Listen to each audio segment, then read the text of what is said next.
and this goes back to like eliminating consumerism as a business owner. Like, you've got to stop being a consumer, especially early on. You do not deserve a dang thing. Like, stop it. Stop playing the voices in your head. Stop thinking like, I want to prove to social media or my friends that I've made it or whatever else. Bull crap. Like that is the worst mentality you're gonna have. All right, we got here Chris Lee. I could not be more excited about this one. Ever since we connected, I just randomly DM'd you on Instagram after listening to your podcast with Ryan Pineda, then started going down the Chris Lee rabbit hole. I was like, wow, like, how have I never heard this guy before? Like, multiple 9-figure exits, chairman at Solgen, built a completely vertically integrated solar company, which I'm excited to dive into.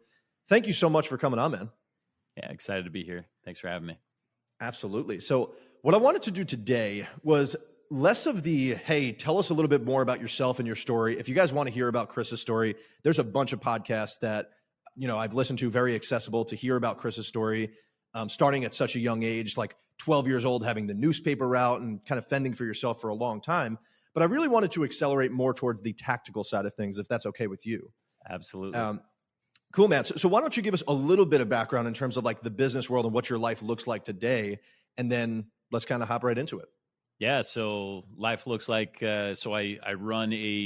I recently launched something called the Founder Project, in which I run a community, founder acceleration. I also host masterminds. We're launching Founders Con this next year in 2024. We're going to hold a big conference. And so most of my time is spent up with that, where I consult different entrepreneurs, people that are building businesses, help them scale up, guys that are doing, 2 to 10 million, scale them up to 100 million. So much of my day is focused around creating content and involved in these different communities and really consulting. So outside of, that's the business side. And then much of my time is spent with my kids, my family, fostering those relationships and becoming the best version of myself. I love it, man. Appreciate you sharing. So I wanted to go back a little bit because I heard on a podcast you talk about you had like 14 or 15 businesses before this thing actually started to take off. And so I've founded a bunch of different businesses. But what was the question? Sorry. Oh, I was saying, because after those, in your words, quote unquote, failed, you went back to go work for someone. Like, I'd love to walk through your mindset at the time of like, that could be deflating at times of like, hitting these highs and then going right back to, quote unquote, working for the man. But you went in with this mindset of like really looking to learn from these CEOs. So I'd love for you to walk our listeners through like that transition and how you were so intentional about that. Yeah, you bet. So first of all, not all my businesses were failures. My very first business was a drastic failure. Filed bankruptcy for 2.2 million. Scaled too fast, too quick. Did a bunch of things for the wrong reasons. And then I've started several different businesses that were like, okay, they've made some money or just broke even or whatnot. And I've always been an avid real estate investor, which is something that I've consistently added to over time. But yeah, so when I had these different businesses going on and they were doing okay, much of them were self-dependent. They required me to be a part of the business, and I was really scared of scalability and taking real hard risk. And so I knew that there was more that I needed to learn in the corporate world. And so I decided to, with intentionality, that to go and work for other people for another 4.5 years. And this was after I'd been on my own for 5 years, doing different businesses, successes, failures, all the different things. And it wasn't like I wasn't making money. In fact, when I went to go back and work for somebody, I had a search engine optimization business that was on autopilot. I had read The 4-Hour Work Week by Tim Ferriss, and was utilizing people overseas, outsourcing, and all the different stuff. But I was really bored and wasn't really focused on scaling. I knew there was a lot I needed to learn, and so at that moment in life, I decided to go back and with intentionality to study high growth CEOs and leaders that were doing things at a much higher level than me.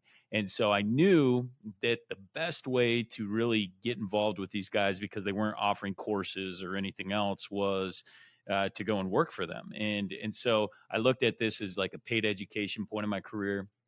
So over 4.5 years, I worked for 3 different companies. And during that time, saw a ton of success, made a lot of money. I was averaging $350,000-$400,000 a year over those years in commissions and employee compensation. And but most importantly, I was studying and mentoring under these different CEOs and really understanding how they were growing so fast, what they were doing to create an incredible culture, leadership, accountability, how their offers were structured. And so that was a very important time in my career, and where everybody else that was sitting at the table at those organizations, they were there for a paycheck, and you could tell. And I was involved on the sales side for most of these organizations, and like I sold differently because I understood from a business owner's perspective.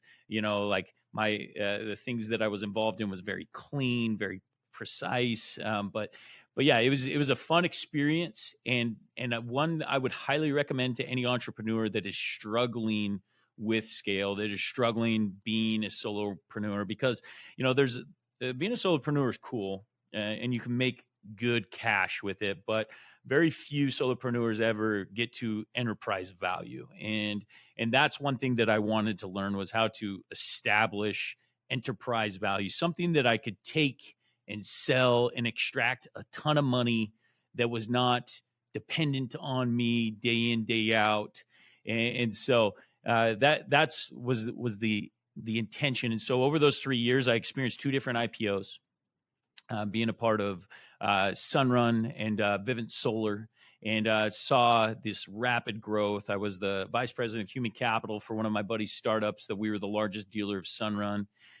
We built that to 28 locations in 2 years. I recruited thousands of salespeople as that position, ran a huge recruiting arm. And it was just an overall incredible experience. And then ultimately I walked away, and I walked away kind of at the top of the employee game. I was making $500,000 a year. I had this awesome gig, like company credit card that I could spend whatever, whenever, however. I think my last year I went to like 16 different Major League Baseball stadiums with recruits. It was like the funnest, most interesting gig that you could have as an employee, sitting down, recruiting, casting vision to people or whatnot. And then I just decided to walk away because I felt at that moment I had learned what I came to learn, and I was ready to take the next step in my entrepreneurial career. So can you talk about some of the bigger takeaways in that journey, right? Because there's a million, right? But like, what are the ones that stand out the most? One thing that comes to my mind, and I'd love to kind of riff with this and get some feedback from you, is there's some value of being able to, you holding your position in those type of corporate settings. Your production is, in your credibility and your ability to stay in that seat is based predominantly on that growth you can drive, but it's not with your money. It's with someone else's money. It's with another entity that you're kind of driving, and it's your reputation that's on the line, not your bank account as much, right? So when you step into the world of the solopreneurship, it's like, I think where a lot of people hit that ceiling is they still have that scarce mentality. They start to, when it's their money and it's their thing, they start to jump over $5 bills to grab pennies, which ultimately inhibits them from enterprise value. So I don't know, just maybe riff with me on that a little bit and just give some feedback and big takeaways you had from that experience. So, I mean, biggest takeaways were setting up an offer the correct way. So, my very first business failed because my offer was incorrect. Like, and what I mean by that was I was in business to compete. And most guys, they try positioning themselves in the marketplace from a standpoint of, okay, where do I want to be priced? What value can I create versus this other person? Instead of like, I'm in business for me and me alone, and I'm going to create an experience that is unlike anybody else's. I'm not even going to compare myself. And I am going to charge a price that makes sense to me, not to the rest of the marketplace, not the rest of any of that type of thing. And so, because like my very first business, I priced it in a way that I wanted to look good to others. I wanted to look good to the customer. So we were the cheapest in the marketplace. And I wanted to look good to my internal staff where we were paying the most. I was paying my salespeople the most. And so it was like this death spiral of shrinking margin. And because it was purely off of looking good and competing against others. And so, I worked for a CEO, Todd Peterson. Todd was just probably my greatest mentor and inspiration to in the way that I've built my business. And the thing with Todd is like he had an army of salespeople. He had 3,000 salespeople, and he paid these guys on a per deal basis really less than the whole rest of the marketplace, and he didn't care.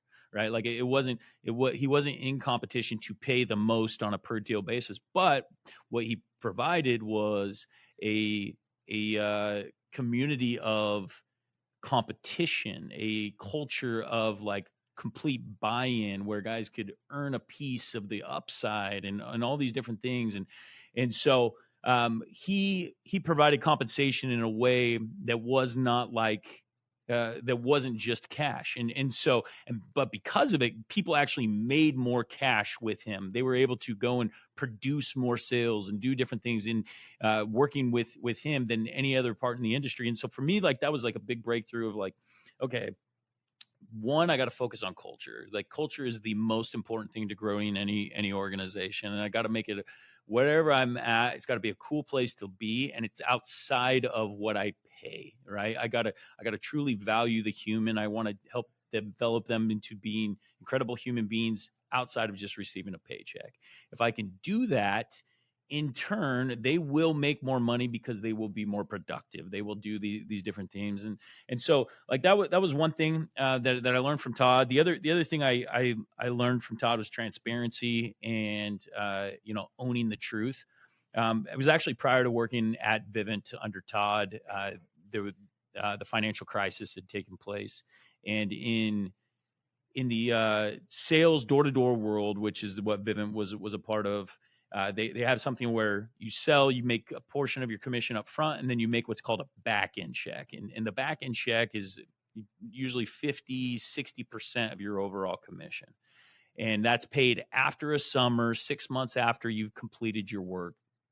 And it's based off of your portfolio basically performing and hanging on. There's no attrition. And during that time, they were in financial struggles and they could not afford to pay the back-end checks. And young Chris, being an owner of a situation like that, would have figured out a way to pay their checks and not be truthful to employees that we could not pay their check. But what I learned from Todd during this time was he got up in front of the group and he said, look, we love what you're doing here. We love, that there's so much buy-in. We need you here. We need you now more than ever. Right now, we cannot, because of the financial crisis, we cannot afford to pay your back-end check. What we're going to ask you to do, and you don't have to, we'll still pay if you don't want to do this, but we are going to allow you to invest your back-end check into the business and be able to have a portion of like growing and being an owner in this business. And it was something like 90% of the sales force participated in investing their back-end check into the organization. And, it was like so powerful to me to like someone that was willing to own the real situation and not hide from it. And like, this is like so important in running a business that you have to like own the truth and be willing to work with what the truth is versus like hiding the truth and trying to figure out a solution without involving the rest of your army. And, when you create that type of buy-in with your people, like it becomes something special where they feel like they own a piece. And eventually, each of those guys that did invest their back-end check, they made a freak ton of money because they ended up a few years later selling off to Blackstone for $2 billion and doing an incredible transaction. But I'm not sure if that's where you were going with the question, but like these are some of like the things that like just became very apparent to me working for other people, like principles that I could extract. But to your point of like being unwilling to scale and take risk, like that is just something that you have to get over. I don't know if it's necessarily learned. it's learned in the fact that you have to be comfortable being uncomfortable. And the more you're uncomfortable, the more comfortable you will be being uncomfortable. And I mean, I remember when I first started investing in the stock market back in 2008, and I had like a few $1,000 actually, no, 2006 is when I started. And I remember having a few $1,000 put away in the stock market, and I'd lose like $100 in a day. And it was like so painful. And, because it was this risk I was taking, being exposed in the market, I'd be down $100. Like, fast forward to today, I've taken so many different risks in the stock market, and like up, down, I've bought and sold options and calls and puts, just all the things. And like today I have an option that's expiring on me that it was just a little bet I made like a week ago. It was like $50,000, and it's going to expire at 0 today, And so this is very like raw in my mind right now. And it's just like, and it's just something like water off a duck's back, where like 10 years ago, I would have been freaking the freak out right now that I had lost 50 grand off of a stupid, essentially, bet that I made in the stock market. And so, and the way this ties back into running a business is like, you've got to be willing to make those $100 bets initially, and you got to get comfortable winning $100, winning $200, losing $100. Hiring an employee, them not working out, or spending $5,000 on a marketing campaign that doesn't quite work out or semi works out. Like, you've got to slowly get that, and you've got to compound that over and over again, so that eventually, when you're spending $2 million a month on Facebook marketing and Instagram and YouTube, like we were when I was at the helm of my most recent business, like it no longer feels like I'm taking a $2 million a month risk, right?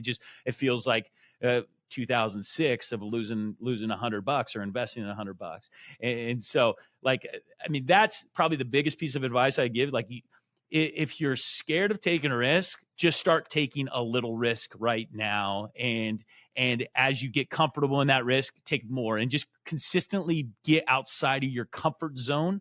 Hire that next employee, experiment on that next campaign that you're not sure that's going to work. And the way that you can become comfortable around that is you got to stop being a consumer. To most solopreneurs are such big consumers that they can't afford to take risks, right? They would rather wear the nice watch and drive the nice car than invest into their business that is only giving them $10,000 a month, right? And so that's probably like the biggest thing is like, how can I slow down my consumerism and put every freaking dollar that I make into my business back into it, taking risk, learning, growing, developing, ultimately building that enterprise value. I mean, people got to stop and go listen to that again. That was incredible. Thank you for sharing. There's so much more I want to dive in on that topic and get to. But you said it best, right? The word enterprise value, I feel like a lot of people don't understand truly what that means, right? Because a lot of people right now think they're building a business, but really what they're doing is building a high-paying job. And I have to assume that all of the stuff that you had learned along the way with those those simple little bets, that was like a huge piece into you taking the risk of knowing when you started this Solgen company that you wanted to sell it. Because there's a big nuance that I don't think a lot of people understand of like, if you understand that you want to build this thing to sell and build enterprise value, you're not going to make that much money early on. Like, you're not going to, just take a lot of chips off the table early on, and a lot of reinvestment goes back in, and you're planning for this large exit that may never come. That's right. As opposed to just like building this high cash flow business for your own self. So can you walk us through that small nuance of when you first started and where your first investments landed inside of the company? Absolutely. So first year in business, we did $17 million, and that's it's a decent chunk of money. And I think from that we made about $4 million. But here's the nuance is like, the first 6 months in business, even though we were making revenue, I took 0 in a salary, 0. And there were a couple other guys that were involved with me that had equity positions that either took zero or very low salaries, right? We attracted in guys that like, for example, I have one business partner that we brought him on about a year into the business for a $40,000 salary, and he had just sold an Amazon business for several million. And he was willing to come work for 40 grand because we were going to give him some upside. But going back to like how we compensated ourselves initially, and the whole purpose was that was because we wanted to invest every freaking dollar into marketing and things that really mattered.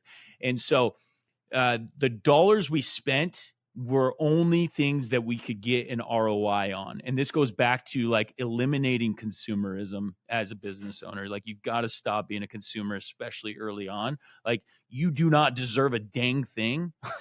Like, stop it. Stop playing the voices in your head. Stop thinking like, I want to prove to social media or my friends that I've made it or whatever else. Bull crap. Like that is the worst mentality you're going to have. So initially, the first 2.5 years of my business, and remember, year one, we did 17 million. We operated out of my garage. And so my garage is a little bit bigger than most. I had been somewhat successful. Like I said, I was making about, between $400,000 and $500,000 a year. And I had bought a nice home that had a 3,500 square foot shop. But we operated out of that shop because it was free. It didn't cost us anything to be able to do it. Because at the end of the day, as a solar business, what we operated out of did not make us more money, right? And so, once again, going back, every dollar that was spent those first couple of years was specifically to get a return, specifically to build enterprise value. So the things that were enterprise value building were our brand. So we spent a crap ton of money on creating great content, great marketing, great ads, right? Like what the customer saw, right? The van with the nice wrap on it and the product that was being delivered to them. That was top end, top tier, while operating out of a garage, right? And like when I talk about operating out of a garage, like I don't think people realize like what that actually meant. Like, our first 6 months, we didn't have like a really good functioning heater or air conditioning unit. Like my operations manager got the guys and gals that were on the computer like wet towels to put around their necks while they're sweating, typing. Like, we're literally running like a sweatshop, right? And so, but the cool thing is like that created just the coolest culture of like, hey, we here grinding and we're investing on everything. And so as soon as we could afford to invest into the next marketing campaign or the next employee that was going to help the business scale, we did, right? And so, and then going back to like, we didn't take a dime in salary. What we did do was, for the first 6 months, if you wanted a paycheck and you were an owner or you had any equity, or, it was like me and my other, there was 2 other founders that were a part of with me. The only way that we could do it is we could make a commission the same as our sales reps that we had hired to go and sell our product, but it had to be outside of your normal job. So what I was doing those first 6 months, actually the first year, I would work 8 hours in the office. And this was clerical and everything else, building out SOPs, standard operating procedures, and how everything else is going to work in the business, shooting marketing content, doing all these things. And then I would leave my house at 5 o'clock and work from 5 till 9 o'clock out in the field in customers' homes, selling them our product.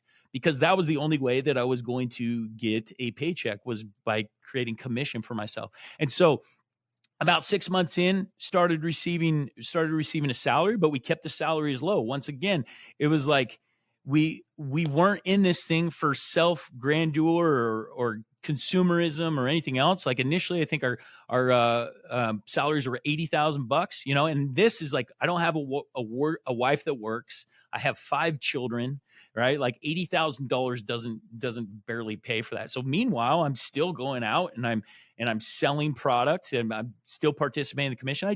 I did sales as a side hustle for my business the first 2 years that we were in business. And, year number 2, we did about $32 million out of my garage. And so meanwhile, so we're gaining this momentum. And it wasn't until about, I think at the end of year 2 that we finally raised our salaries, and we raised our salaries to $120,000. And I didn't get an additional raise until we sold off to private equity for over $100 million. And so, did I participate in distributions and did I get some of those other things? Absolutely. But the only reason why we ever distributed was if we had all the money in the world to invest into whatever growth that we needed or wanted, and there was just this extra amount of cash. That's the only time we ever distributed. We would never rob the business in order to appeal to our own egos, right? In order to go get the new boat or to go get the whatever else. It was like everything that we have is going into this business. And so, I mean, that's what we did. And so I built that. We exited this thing. Our first exit was 4.5 years into this business. So in 4.5 years, we built it to over $100 million valuation, building just strategically real enterprise value. And when you're talking about enterprise value, you're talking about a machine that works without you, a management team that works with a little bit of your influence, right? Like having a full structure, standard operating procedures, something that produces day in, day out. You can leave on a 2-week vacation. You can come back. It's still, it's holding itself together, right? So that's, I don't know if that is hitting on exactly what your question is, but I think that's where the main focus was. Right on the money. And something that comes to mind just listening to your story is shiny object syndrome, right? So you touched on the shiny cars and the toys and the things that don't serve your business and don't help drive enterprise value. But something that Antonio and I have realized through building our business in the last 4 or 5 years is shiny object syndrome also exists inside the walls of your business, right? So Absolutely. Would you mind talking about some of those journeys and just some do's and don'ts you see entrepreneurs make? It's like, yep. Yeah, we're chasing this one rabbit, which is this business, but inside of that cage, there's a lot of shit that you can chase inside of your business, right? Absolutely. And so shiny object syndrome is absolutely the craziest thing for any entrepreneur, right? Like we all have great ideas and we all have ways to make more money. It was funny. I was shooting a podcast down in LA Las Vegas a few weeks ago. And in this studio, there was this young hustler, right? Like he was doing all the classic hustles. He had cars that he was renting out on Turo. He had a little FBA, fulfilled by Amazon thing going out of the back. Let me guess, ERC credits. Yeah, he was probably doing ERC credits. He had a podcast studio that he was renting out to me, right? It was just like all these little things, right? A bunch of holes 1 feet deep. And my favorite quote is that you don't hit oil digging 1,000 holes 1 feet deep. You hit oil digging one hole 1,000 feet deep. And the reason why that is like so imperative is that you have to be willing to say no to all the things. And eventually you can say yes, but you can only do so if the bandwidth is in a way that allows you to expand. And this is what I mean. So initially I knew that we had to learn to say no, but even then we said yes to things. And so initially we were a solar company, and then we started like, hey, yeah, let's try out restoration. I can also run kind of this coaching business on the side where I can do masterminds and like workshops and like share with people what I'm learning and building my business. So I've already had a lot of success in like the 1.5, 2 years we've been in business. Like, let me go share this. And it wasn't until I learned, I'm just like, dude, I got to shut this crap down, and it's got to be 100% focused. And and then when you have something that runs in parallel with that, the only way that you can ever say yes to that is if you increase your bandwidth. And the only way that you increase your bandwidth is by hiring high level people that are just as capable as you. I'm not talking about $50,000, $60,000 employee. I'm talking about that $200,000 to $300,000 employee, or somebody that's going to come in, take a piece of the pie, that has high level management background, that you can expand into that vertical that runs right in parallel with what you are doing. Because too often entrepreneurs, right, we want to say yes to what we call a parallel, but it's literally so far off in left field that like it's not even applicable. And so for us, we wanted to vertically integrate within our organization. So initially it started off as we were going to do sales, marketing, and installations. And then there was additional verticals that we wanted to own, but we knew in order to get there, we had to increase our bandwidth before we could turn it over and expand and actually say yes. And so as an entrepreneur, you have to get into the habit of saying no, no, no, no matter how tempting it is, no matter how good it feels. Like, you've got to be able to say, no, not right now, maybe sometime in the future, maybe when I'm retired, whatever, then I can expand that. Because, another one of my favorite quotes is, you can do anything, but you can't do everything. And so I know that anything that I put my mind to, I can be extremely successful at it. But if I put my mind to too many things, I am not going to be successful at any of them. And so just getting behind that. And so eventually what happened was we got to a point where it made sense. We had enough leadership, and we wanted to expand our product offering, where we wanted to actually source our product direct, and we wanted to become the distributor of. So in solar, there's a few different verticals. There's the manufacturing side, there's the distribution of equipment, sales and marketing, installation, and the financing of it all. And so we knew we didn't want to go and bite off manufacturing and owning a huge manufacturing plant, but we knew we wanted to get rid of the middleman of the distribution side. And so me and my business partner, never having been to Asia before, we went over to China, we toured all the different manufacturing facilities, we created relationships direct with these people. And then we understood, okay, this is what it's going to take to get into this vertical.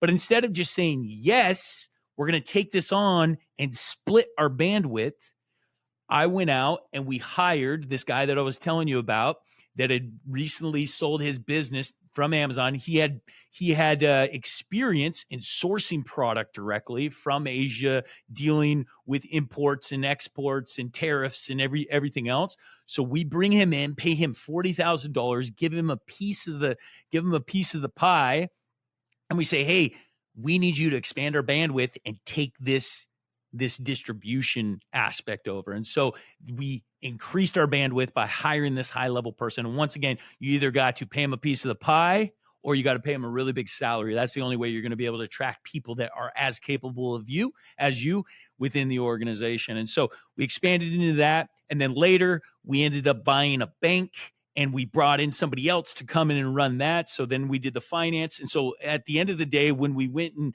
we had created all this enterprise value and we sold off, we owned all the different verticals within the solar industry except for manufacturing. It's incredible. There's a really good book by Dan Martell called Buy Back Your Time that is incredible on everything that you had just talked about right there. And I think a lot of people that are listening to this in that solopreneur space are looking to genuinely scale, not just grow, should definitely look at like what their buyback rate is and who the first hire should be. So can you walk us through very briefly, because I know we have about like 10 more minutes here, and I want to get to like the exit side as well. But when hiring an operator, like what does that process look like? Because those are like the people that are really going to like help take leaps inside of the business. So walk us through like your decision-making process, and then how you go about painting the vision as a leader to that operator to create the proper deal for them. Yep. So let's rewind it just a little bit before that. So, a lot of guys, they want to scale, but they choose their ego over scale, and going back to, not because it's just consumerism, but I want my time, right? Like I want to be this solopreneur that has like a few outsourced people in the Philippines and in India that do all the work. And then I can like appear on a beach, looking good, work laptop, entrepreneur, solopreneur lifestyle, which is the biggest bull crap. But unless that's for them, like if that's what they want, then so be it. But as far as like the first hires, one, you got to make sure that you're not hiring yourself, because you're only hiring yourself when you're expanding bandwidth and going into a different vertical of something else. When you're hiring an operator or hiring an employee, you got to understand 99 times out of 100, this person is not you. It's not a self-reflection. And so, which can be hard for us as entrepreneurs, because we go and we do the interviews. We want to hire the person that appeals to us, that is friendly, outgoing, because many of us as entrepreneurs, we're great marketers, we're great salespeople, we're good at talking. That doesn't necessarily translate into somebody that's really good at like doing paperwork or keeping things tidy and organized and project managed and whatnot. And so for me, one of the biggest things, and we didn't start utilizing this until we were almost 3 years into the business. And going back, starting a business now, and if I were to do it all over again, I would have started utilizing this. It's called the DISC assessment, DISC. Are you guys familiar with that? Yeah. So the DISC assessment is probably the easiest way to understand how these different things work. And so we actually part of the Founder Project, we offer free DISC assessments for entrepreneurs that want to utilize our assessment. And so I can give you the link that you can put in the show notes. But the DISC assessment is so vital to understanding like who you're actually hiring. And so like for me, I'm a high D, high I, and so that includes like, I mean, I'm very decisive and driven and with high influence and everything else. But like the SC is really the most of the employees that you're going to be working on handing over tasks to. S stands for steadiness and C stands for conscientious. And a mix of those with occasional D or a little bit of I are really going to be your best workers. Now, if you're hiring salespeople, you want to make sure that you have some level of D in their DISC assessment, because this is what makes them, that actually gives them the drive and determination to close deals. A lot of people will hire an I as a salesperson. I is great if it's alongside the D, but only I's are actually terrible salespeople. They appear great in an interview because they're influential, right? Like, but they're not direct, right? And so they won't hold somebody's feet to the fire when you actually have to get a decision from a customer. And so once again, this person can easily make you believe that they're going to be a great salesperson when in reality they're not. They're just a people pleaser. And so like understanding those are very important. So that's like the personality side. And a DISC assessment, the beauty of a DISC assessment is that it's really hard to lie on those, right? And they can lie in an interview, they can look good on paper, but the DISC assessment is going to be your highest quality to really understand what this individual is like. Once you have that, you've got to, so that's the personality side. But the other side is like making sure that you are offloading the right tasks and that you have those tasks well documented. Employees don't train themselves, right? I have yet to find one that has figured it out completely on their own. They have to be trained by somebody. And early on, that somebody is you. And so the best thing that you can do is think through your whole customer experience, whatever it may be, your whole product experience, whatever. And you have to create standard operating procedures, how you would handle certain situations. What is the process? What is the experience that people go through? What happens if in this particular scenario? And you have to document the crap out of this. And one of the books that I would highly recommend for this process is the EMTH. The EMTH is a great way of like removing yourself from your business and making a scalable business, right? Removing the identity that this is mine, this is me, but like you become less people centric and you become more operating centric.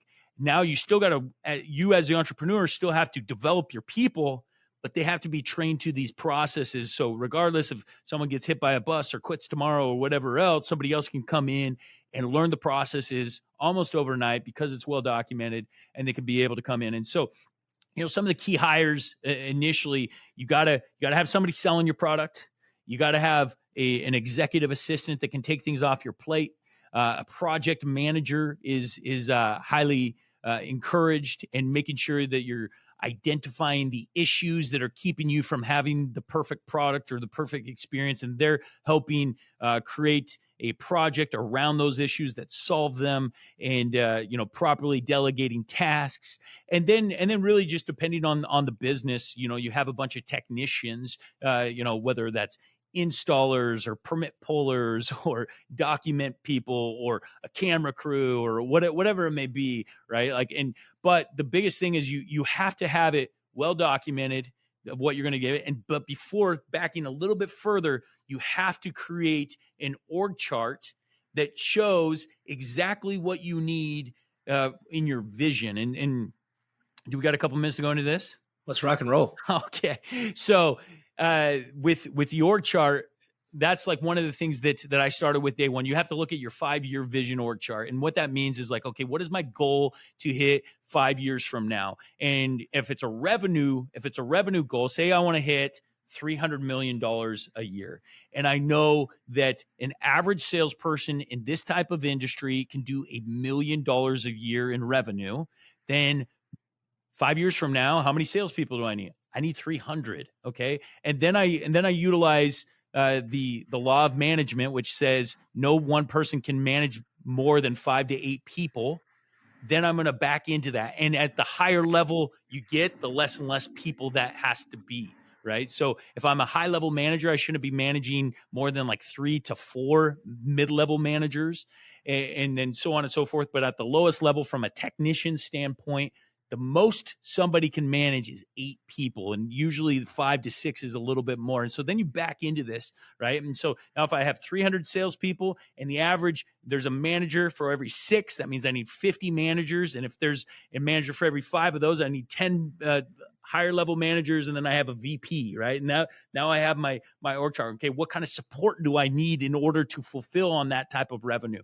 How many permit people? And then you build out, literally, you got to just take it and you build it backwards up with the amount of revenue that you're going to be generating, starting with sales, starting what it would take to generate. Okay, if I need $300 million in sales, how much marketing and ads do I do? How many people would it take to run those ads? How many people would it take to create those ads, right? Like so on and so forth. Now, after I go through the whole exercise, which should take you a day or two of like really backing up and like creating, like go up into a cabin and do this thing. Now you have a 5-year growth chart, right? And now you take every single person that's in your organization, you, a business partner, whatnot, and you delegate every single position on that map to somebody, right? Okay, you're going to take the sales hat. You're going to take the permitting hat. You're going to take this hat. You're going to take the camera hat. You're going to take, right? And they wear that hat until it's impossible for them to continue to grow it. And once it becomes impossible to grow, then now it's time to hire and time to delegate somebody. And now you have a growth map of exactly, okay, it looks like this would be my next best hire because it's going to take 3 hats off my head. I'm going to continue wearing 14 hats. They're going to take these 3 hats. I got to make sure that these 3 hats have the proper operating procedures affiliated with them, well documented, ready to train, videos done on it, everything like that. Then day one, I bring them in and be like, hey, this is what's ready for you. I can train you up, get them up to speed. Then you keep growing. Then if you become, again, the limiting factor as the entrepreneur wearing 14 different hats, okay, now it's time to delegate 3 more hats, right? And the same thing goes for the person that's wearing the 3 hats. Once they become limited and you're outgrowing their 3 hats, you hire somebody to come and take off one of those hats, give them a hat. They wear 2 hats until they no longer wear it. And then you slowly fill in this org chart of 5 years, that whatever it is. And so it's interesting because our 5-year growth chart was, I want to have 500 employees, right? Like, and that's what my growth chart showed at day one when we launched and everybody thought I was crazy, right? Like, oh, you're not going to have 500 employees in 5 years. Like that's impossible. And it's just like, no, this is the vision I have. And so the org chart helps with creating the vision, help guys see like, hey, this is where we're going. This is what we're developing. And you as the entrepreneur, the visionary, this is what your role is that you can help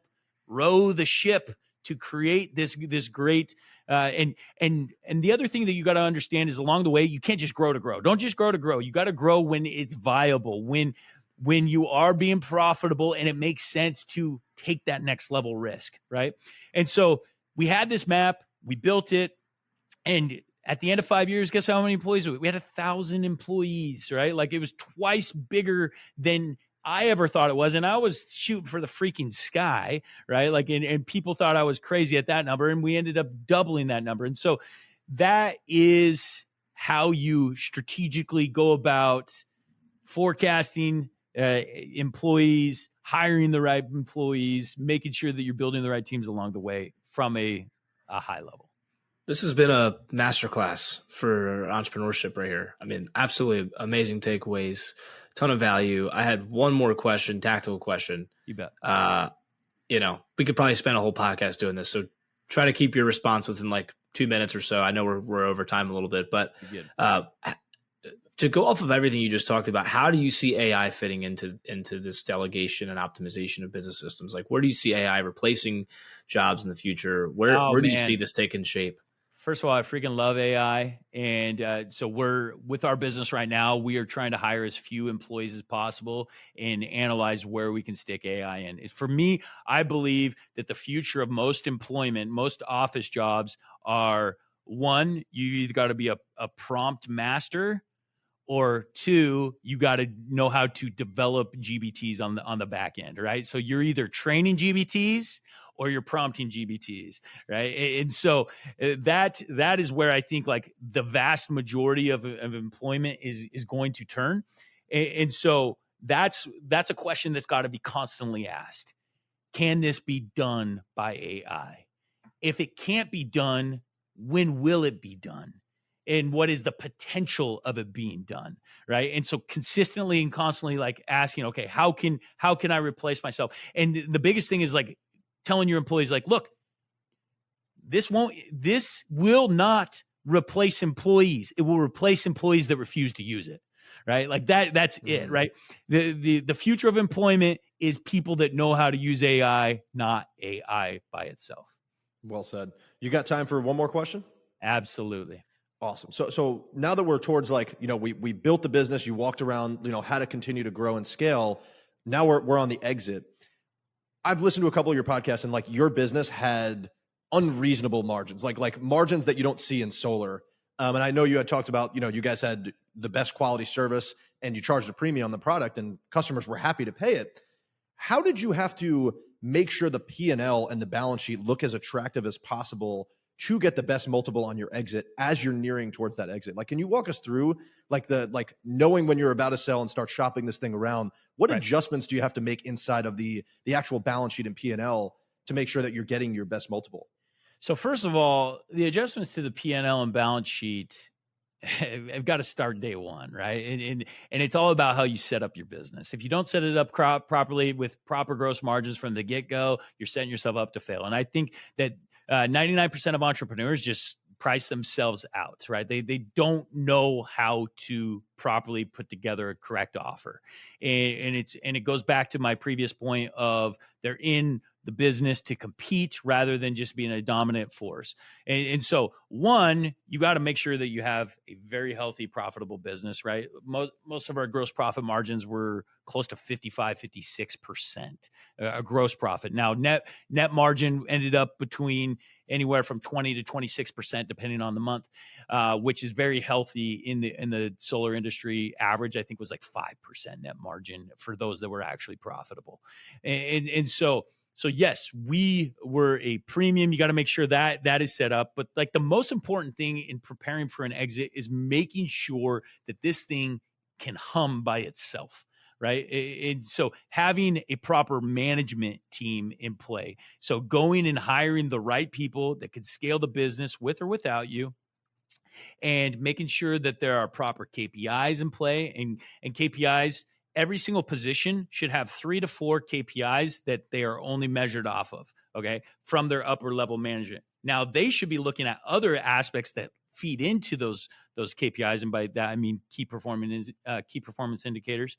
And so getting those in front of people, that's really what drives the growth and drives the value, is like that people have clear responsibility. They know exactly what their job is and what their job isn't. They know exactly how to win, which is the KPI. Like, am I winning? Am I losing? Nothing kills an organization faster than an employee that has no idea how to win, or they think that they're supposed to win this way and they do it and they're told that they're losing, right? Like there's nothing worse than that in any organization. And I've seen that. And I've seen that from personal experience when we didn't have good, clear KPIs or good numbers. And so, one, you got to have good KPIs. You got to have a great management team. You have to have clean data. Like the most guys, they're like, what is our conversion rate? And someone thinks it's this, and based on another report, it's that, or this, that, or the other.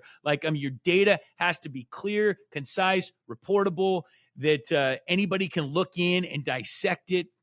You've got to understand your financials inside and out. You got to be making comparisons month in, month out. Okay, why did my costs of this particular product increase 1%? We didn't pay the manufacturer 1% more. Why did it actually increase on the P&L? Was it because there was loss? It was broken, whatever else. And like understanding as the CEO, you've got to be analyzing those books. One, you got to get books closed and back to you within 10 to 15 days at the end of every single month.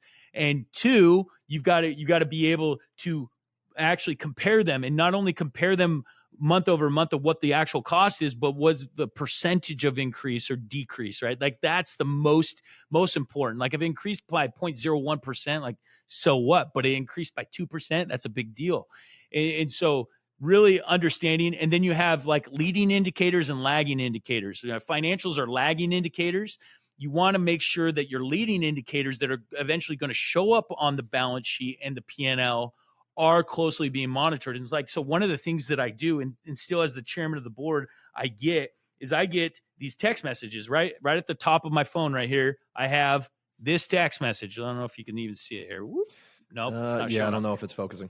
It's not focusing, but it literally shows me a sale as it happens. And this is showing like what marketing campaign it came from, how much revenue was generated, who the sales rep was, what market it was in, where it happens, this, that, and the other. And then it shows me the last 10 days, the last 15 days, the last 30 days of every single market. I get that in real time as these things are happening. That's my leading indicator where I know where we have to be for it to eventually show up on the P&L that actually gets me that enterprise value of going and getting the proper multiple, of going and get these things. But real quick, going back to the multiples, most solopreneurs business are worth about 2 to 2.5 times EBITDA because they are the people that are over it. It's very self-dependent. You go and build a management team. You're going to add about 3 times multiple. So you're going to go up, you're going to graduate from about 2.5 to about 5.5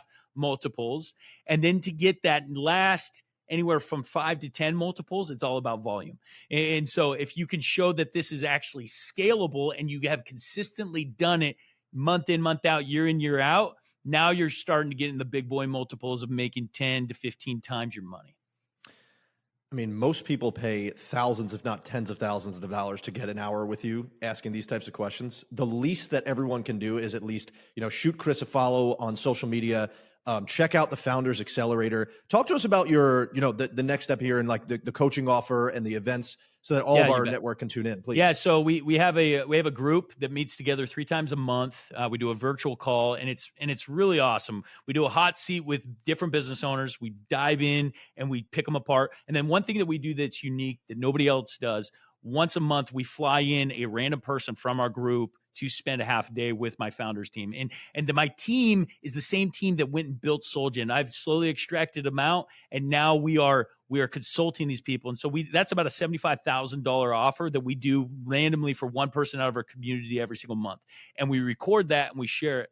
But it's a $500 a month group. It's like literally the cheapest employee you can have is be on there 3 times a month with me and my team. We give live Q&As. We do hot seats. Like, we are literally picking apart, applying the principles. We also do some really cool things, like have different physical challenges and spiritual challenges and things, because we really believe in development of the whole human in order to be a successful entrepreneur. And so we have that. Once again, it's $500. It's just founderacceleration.com. You head over there and you can sign up. Outside of that, we do masterminds. They're significantly more expensive. We do intimate 10 to 12 person masterminds. Those range between $20,000 and $25,000 a head. But we go and we spend 3 days where we go and do fun activities. We dive into your business. We do like full, like in depth, and frankly, I don't really sell my one-on-one time anymore. I used to sell it for about $30,000 an hour. I don't really do that anymore. For me, I like to have the big groups, or the intimate groups where there's several different entrepreneurs that we can all learn from at the same time. And then we're going to, like I said earlier, we're going to be putting on Founders Con this next year, which I'm pretty excited about, hoping for that to be a 1,000 to 2,000 person event. Should be pretty awesome. Incredible, man. Well, thank you so much for, just delivering legitimately max value. The unbelievable podcast. Got super tactical. Thank you so much. And we're excited to continue connecting, man, and our listeners following all your journey. Appreciate it. Thanks, guys.